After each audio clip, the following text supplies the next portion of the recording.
Hi everyone, welcome to the video. Today we'll look at some of the altcoins that could potentially go up to 100x in 2021. So focusing on the low-capped cryptos, because of a significantly lower market cap as opposed to Bitcoin, Ethereum and other major cryptos, it is very unlikely for Bitcoin to do a 100x, especially in such a short period of time. Before continuing, a quick disclaimer. None of this is financial advice. I am not a financial advisor, and none of these projects are paid advertising. I don't get any incentive to talk about these, just for the record in case you have any doubts. Let's begin. The first low-capped crypto that I think could potentially go up to 100x in 2021 is Power Ledger, or its token Power. It's an Australian-based blockchain-enabled software platform for trading renewable energy and environmental commodities. A key message from this is the platform allows devices and humans to trade the power they need when they need it, simply and in a way that's scalable for the entire energy system.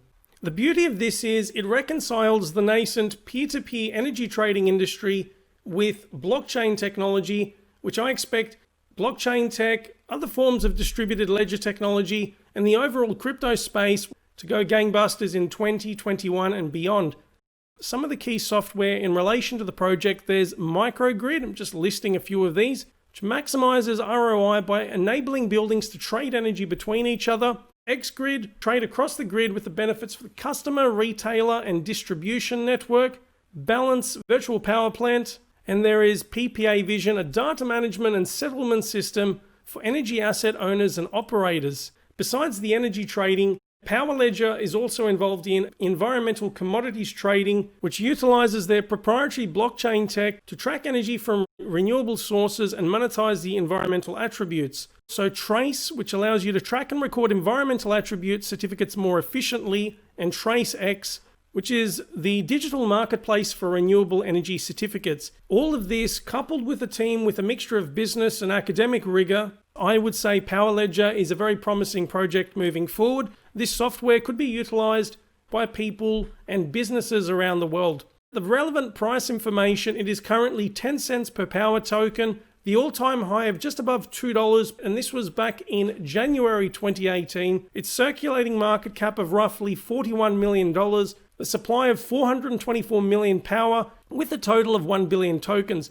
Just to put this all into perspective, at the current circulating market cap, if you consider a 100x, this would involve $4.13 billion market cap. If you factor in over time, this circulating supply will increase. So for simplicity, let's say 10 cents per Power, this were to 100x, well that would be $10, and you multiply that by, let's say, a circulating supply of 600 million, you would be looking at a $6 billion circulating market cap. Again, assuming that, even if you took something at about 500 million Power, that would be 5 billion. So definitely not out of the realm of possibility when you put that all into perspective. And that's 100x. Even if this were to 50x, that's a pretty good return on investment. Oh, just before I continue, this and many of the cryptos I cover are ERC20 tokens, so they're run on the Ethereum blockchain. The next one that I highly recommend is called Origin Trail, or its corresponding crypto, Track.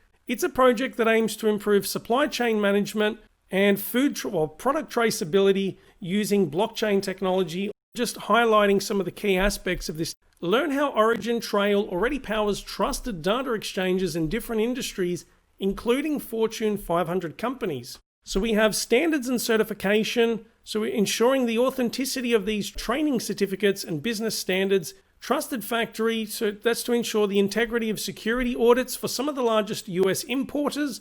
The technology being utilized by a Slovenian company, or for food traceability, it says consumers can meet farmers and learn about animal-friendly conditions on their farms. So consumers that are interested in animal welfare or just ways to see exactly how the food is grown. On the topic of traceability, going back to the USA, unique digital product IDs tell consumers the story of their clothing. Enterprise data interoperability, Oracle, major company being listed there, and industrial data marketplaces, amongst many others. I encourage you to look through the different case studies and seeing exactly how the technology is being implemented. Going back to my slides, and for the record, I've included this for all of these cryptos so that you don't have to write any notes. Here are the key take-home messages. two competitors to Origin Trail, and I envisage there would be others. VeChain and Walton Chain, the former, which is fairly well established, it's a top 50 crypto. I have produced a separate video specifically about VeChain and its partnerships and all the use cases if you are interested. So it's something to be mindful of in terms of who is establishing the bigger partnerships and the reach, the global scope in getting their technologies out there, and what impacts this could have on the price. Speaking of prices, Origin Trail or Track is currently at 17 cents per token. Its all-time high was 47 cents per token back in January 2018. The circulating market cap of about $55 million, present circulating supply of 319 million tokens, a total of $500 million. Just a couple of things here. If we look at the historical price performance, this year alone has already done about 16x, but nevertheless, there is still major potential. It still has a very low market cap. I expect this space for food traceability or just general product traceability to become increasingly important, an enormous market to explore. The third option in this video is Golem. Tap into a super network of computing power. I click on the website. There is an amazing promo video, clear and concise, explaining exactly what Golem is all about. But in a nutshell, it is a global, open source, decentralized supercomputer that anyone can access. It is made of the combined power of users' machines from PCs to entire data centers. You can run a vast swathe of tasks from CGI rendering through to machine learning and scientific computing. It is based on Ethereum. I think it's highly underrated. It's been around for a while. It was further up the ranks or based on circulating market cap, but this is an even better buying opportunity, just in my opinion, although I'll cover the price shortly. I won't go into too much detail for the video. If you would like to remain in the loop and being informed about what is happening with Golem, here is the official blog page. One of the key things happening at present, it is the GLM migration update. So it's going from the former GNT token to GLM. The Golem testnet harness or hackathon, and further info for developers and enthusiasts. If I go back to my slides, here's a summary. So as mentioned, the extra processing power on demand without the need to have additional equipment. I've often heard the term the Airbnb of computing power. Some relevant price statistics, currently 13 cents per GLM. Its all-time high was $1.25 per token back in January 2018. Just as a quick side note, for those who are new to the space or not familiar with what happened, you'll see this date popping up frequently because this represents the tail end of the meteoric bull run, or that huge rise we had across the crypto space back in December 2017, January 2018. But back to Golem, the circulating market cap of about $134 million, circulating in total supplies of 990 million and 1 billion tokens respectively. Where we are now compared to before, just a visual representation of how the prices have fluctuated historically. We've had a few price spikes, but very little activity since, well, with the prices, I should say, not specifically with the project, since late 2018. So I would not rule out a major increase in 2021 with a lot of money being poured into Bitcoin and Ethereum. This at some point will flow on into a lot of the altcoins, particularly with retail investors re-entering the space. The next one, which is number 4 on the list, is Augur, or its respective token, which is Reputation but shortened to REP. It's your global no-limit forecasting platform. We'll come back to this in a minute. There's a good comparison between Augur and various markets across the world. So some of the key benefits: no limits, very low fees, so it says here approximately 1%. Markets on everything, you're not just restricted to, well, notably sports and politics. You can deal with markets across the globe, and, well, it says here not for profit, but for those wondering, if we go to the FAQs section, it's a decentralized oracle and peer-to-peer protocol for prediction markets. So Augur is free, public, open source software, portions of which are licensed under the General Public License or GPL, and other parts which are licensed under the MIT. It says it's a set of smart contracts written in Solidity that can be deployed on the Ethereum blockchain. I'll let you explore this in further detail. And someone has mentioned this to me in the past where it says no limit. As this platform or the project becomes more popular, I have a question whether governments will be intervening at any point to enforce some limits. Even if they were to do this, I would not be worried about the project because I see this as revolutionary for those who are involved in the space. Now that's a whole different topic for discussion, the whole ethics pertaining to this. I neither condemn it nor condone it. It's up to you whether you want to support crypto like this or not. I'm just throwing this out there just to show that I acknowledge people's concerns about this whole system, but each to their own. Go back to my slides, just summarizing what I've said there. A competitor to this project is Gnosis, which is currently ranked 128th based on circulating market cap. Some of the relevant price statistics, it's currently about $17 per rep. $123 per token is the all-time high. Well, depending on where you look, I've seen figures floating around at about 340, but this was back in 2016. But anyhow, we are still pretty far from the all-time high nevertheless. Returning to coin Paprika, the circulating and total supply of 11 million tokens, to expect quite a bit of price action or fluctuations, also based on the limited supply. As we go through these, what are your thoughts on these tokens? What is the long-term potential? Just to put this into perspective, if you look at the circulating market cap, so if we had a 100x, if we were to get to that, we would be looking at the market cap of 18.8 billion US dollars. Because we have a relatively higher circulating market cap, we would need a lot more adoption, at least relative to the other cryptos listed. The next one on the list, moving along, we have Engine Coin, or ENJ, the token, focusing on gaming markets and gamified apps. There's a better way to use blockchain. Beyond the games and apps, there are other projects, says, made by talented developers and forward-thinking companies across the world. Some of the most notable projects or games linked to Engine, it's got Azure Heroes, so Microsoft's blockchain-based digital badge rewards program. If I go to solutions and then games, some of the notable examples provided here, beyond the Azure Heroes, they've also listed here Lost Relics, Age of Rust, Nine Lives Arena, War of Crypto, and Space Misfits. This talks about the open ecosystem with Engine. If I look at some major partnerships, it says welcoming Atari and eBaller games to the Engine ecosystem. I know this is a huge name. Microsoft was listed before. I've also got, if I go back to my summary, Unity. This involved Engine launching a software development kit or SDK on Unity, and I'll provide further details in the description about this, alongside other partnerships. If we look at the price statistics, at the moment it is about 14 cents per ENJ, the all-time high of 46 cents per token, the circulating market cap of $128 million, and the circulating and total supplies of 87.4 million and 120 million tokens respectively. So with these previous options and those that remain, I've opted for variety. We have one in reference to energy and blockchain, supply chain management and product authenticity, computer processing, there's a forecasting market, and then we have the gaming market. All of these will remain relevant in the future, well, in my opinion. The next one here, this is tied in with DeFi, which has taken the whole crypto space by storm. For those not looking at the screen, it is SALT, which stands for Secure Automated Lending Technology. It's been operating since 2017.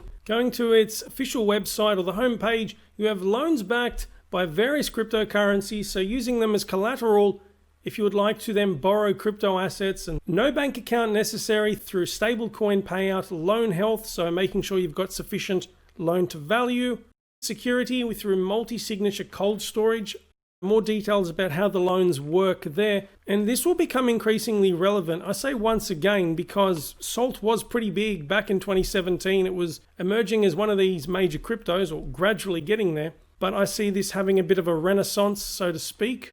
Some potential use cases or where SALT could be useful. Where we lend, let's have a look at the countries where SALT operates across several major nations around the world. For those not looking at the screen, we have the USA, the UK, Switzerland, Canada, with a presence in the Middle East and Hong Kong. Or not to mention as well, we have Brazil and within the Caribbean. What I would like to point out, useful statistics. So it's been really picking up, especially in the latter half of 2020. It's nearly 5x from where it was at the beginning of the year, but in the grand scheme of things, it is down considerably. It's pretty much collapsed since its all-time high of $17.74 per SALT. So at the same time, it was, just to give you my experience in relation to this, it was late 2017. I remember putting money both into Salt and Aave, which was formerly known as Ethland, and for the record, in case you're wondering why it's so far down the list, it has migrated to the Aave token. But nevertheless, the point of the story is if you look at what could happen even if a crypto collapses in price, as is the case with Lend, it dropped down to 0.3 of a cent. This was back in September, or August, September 2019, and has since risen to 93 cents. If you look at the point from where it got to its lowest, up to was about 70 cents, it did a solid 150 to 200x in that 12-month period. It has done a complete turnaround, even though this looked like it was going to die. Could Salt potentially replicate what we saw with Aave or Lend earlier this year? Could this do a 100x, not just relive the all-time high, but go beyond it and get into the $20 range per Salt? My honest opinion is that because the DeFi space is very saturated, this is extremely difficult to ascertain, but I would not rule it out. I still hold Salt, and some people would think I'm crazy, but you could say the same thing about the Lend tokens. I'm glad I held on there. Not financial advice. You can't rely on the performance of any other cryptos when making a decision here. I will acknowledge that. You be the judge. One thing Salt will require is a much higher volume. We can see a 24-hour volume of barely $20,000, which is peanuts compared to, even if you look at the other cryptos and their volumes, we're dealing with tens of millions of dollars per day, or at least in the millions. And one reason for this I will mention, and something I forgot to discuss earlier, you should consider the exchanges providing support for the various cryptocurrencies. So with Salt, slim pickings. Essentially, HitBTC and Huobi are the only two, although Uniswap is mentioned as well. Moderately big names here. There are notable omissions here. There is no Coinbase, there's no Binance, although I remember Binance did provide trading for Salt at one point. There's no Kraken, no OKEX. The point is, by not having these exchanges, I don't expect the volume to be increasing much in the near future. If this were to continue rising, I would not be surprised if Binance lists Salt once again. Let's see what happens. I have left this one towards the end because I'm not as confident about it as opposed to the previous 5 that I've mentioned. But the last one out of the 7 cryptos, do bear in mind there are 3 wildcards that I'm going to discuss. And this is a relatively unknown, but this is the beauty of the low-capped cryptos. It's called Sora, which is short for Soramitsu. It is a boutique fintech company specializing in blockchain tech, and this is based in Japan. Via this payment system called Bakong, which is a collaboration between Soramitsu and the National Bank of Cambodia, they have this option that allows consumers to access their e-wallets, mobile payments, online banking, and financial applications. I think that's a huge advantage, especially in emerging markets throughout Southeast Asia. Cambodia, for example, and developing countries around the world could potentially reap the benefits. Some other use cases. So we have Hyperledger Iroha. It's focused at helping businesses and financial institutions manage digital assets. Written in the C++ programming language, it makes it ideal for use cases where high performance and reliability are required. A couple of other notable mentions. So there's this collaboration between Soramitsu and PT Bank in Central Asia in reference to Indonesia, another huge potential market to tap into. But the last one I want to mention, this is very exciting. Soramitsu has collaborated with the Web3 Foundation since 2018, receiving multiple grants to implement Kagome, the Polkadot host in C++, build the Fearless wallet for Kusama, and contribute to PolkaSwap, a non-custodial protocol for the Polkadot and Kusama ecosystem. So Polkadot is one of these top 10 cryptos, and there's a lot of excitement about it. This is a competing project to Ethereum. I mean, that's quite a claim. So the Sora network is also going to become a parachain of the Polkadot and Kusama relay chains. So they've got that collaboration. I see Soramitsu remaining relevant. I think Soramitsu will remain a pertinent project because of its very low circulating market cap. We're looking at $32 million, a tiny circulating and total supply of 350,000 tokens. The price, which is currently $92 per ZOR, that's what I'm going to call it. This, of course, is highly speculative. It's low down the list of cryptos. I've got a few wildcards or other possibilities. I'm 50-50 about these, but because there are so many digital assets and projects out there, it's very hard to pick the winners. Decentraland is often mentioned, or its corresponding crypto Mana, which is an ERC20 token. It says, create, explore, and trade in the first ever virtual world owned by its users. I haven't played this before. I should probably check it out so I get some better understanding of how it is. Have you been involved in this? You let me know. So you can buy and sell land, which is another crypto involved in this ecosystem. I don't know much about it. I have seen other commentators discuss Decentraland. It's one of the wild cards just in case. If it's something you would literally throw a tiny, and I mean just a minuscule amount of money into in the event this thing goes gangbusters, that could be worthwhile. I don't know. Again, as always, not financial advice. I have to reiterate that. It is currently 8 cents per mana. The all-time high of 26 cents per token, once again in that golden bull run. The circulating market cap, relative to the other altcoins I've discussed, this is high up there. So $122 million, fairly low circulating and total supplies. So that's Decentraland. And Sia Coin is, well, I'm 50-50 about this. I've seen some mixed reviews, but it is, in a nutshell, a decentralized cloud storage project that uses blockchain technology. It will use otherwise underutilized hard disk storage across the globe for a more affordable data storage market. So if we look at the website, pretty much just goes over what I just mentioned. If you want to learn more about the technology, and then there's the API and all that jazz. It is fairly prominent, or in relative terms, in Europe and North America, especially the former. Over 2 petabytes of storage capacity and 617 terabytes of used storage.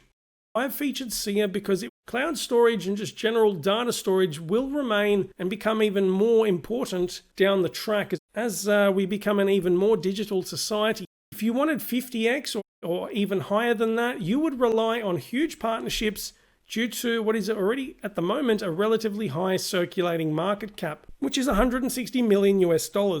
Last but not least, now it's ambitious for me to include it in the video, but I will do so because it is a promising altcoin. There's an excellent project behind it. I've been using it for a while myself. Well, the crypto is Basic Attention Token, otherwise known as BAT, and it is partnered with Brave, an open source blockchain-based and privacy-enabled web browser. I'm also including this because I use Brave and have been doing this for a long time. The founder of this project was also, I think, the co-founder or the founder of Firefox, Brendan Eich. You see some interviews with him. What is excellent with this as well, you can opt into view ads, so you get your free BAT through Brave Rewards. Realistically speaking, if this were to even get to 50x, which I think is already very ambitious considering where we are now, but it will need to capture a lot more web browser market share. Provide a link illustrating the market share at present, but as we know, it's highly concentrated in 2 or 3 of the companies. I reluctantly included this because, I will say this now, I don't think it's going to 50x in 2021, but within 2 years, this could definitely happen. It's a wonderful browser. Once again, it's not paid advertising. I'm speaking from my experience. It already has a market cap of $323 million. That's a wrap for this altcoin video. These are all the altcoins I've covered. 10 in total, so 7 of the main ones and 3 wildcards. What are your thoughts about the list that I've provided? At the beginning of the video, I spoke about considerations to make when you look for low-capped cryptos. Whilst I'm here looking at the crypto prices, it's unlikely cryptos in the top 10 or possibly even the top 20, I doubt they will 50x or even 100x in 1 year, so solely in 2021. Despite the potential gains, there are huge risks involved. There are competing projects, regulations could significantly stifle progress in the field, and it's possible they will never realize these anticipated gains that I've spoken about throughout the video. So you should always do your own research, only invest what you can afford to lose. It's not financial advice, but if this were me, this is how I would do it. The altcoins that I featured in this video combined would only account for, I would say, 3 to 4% of the general crypto portfolio. You should always beware of scammers. The projects I've spoken about, I believe all of them to be legitimate. You may think otherwise, you may find otherwise, but again, that's your decision. And, well, you be the judge. There's a lot to talk about. What are your favorite altcoins? I look forward to your feedback. I envisage a fairly robust discussion in the comments section. If you like the video, give it a thumbs up. Subscribe if you want to stay up to date with my latest content. Share this with anyone who you think will benefit from the video. I hope you're all doing well. More videos coming soon. Talk to you shortly. See ya.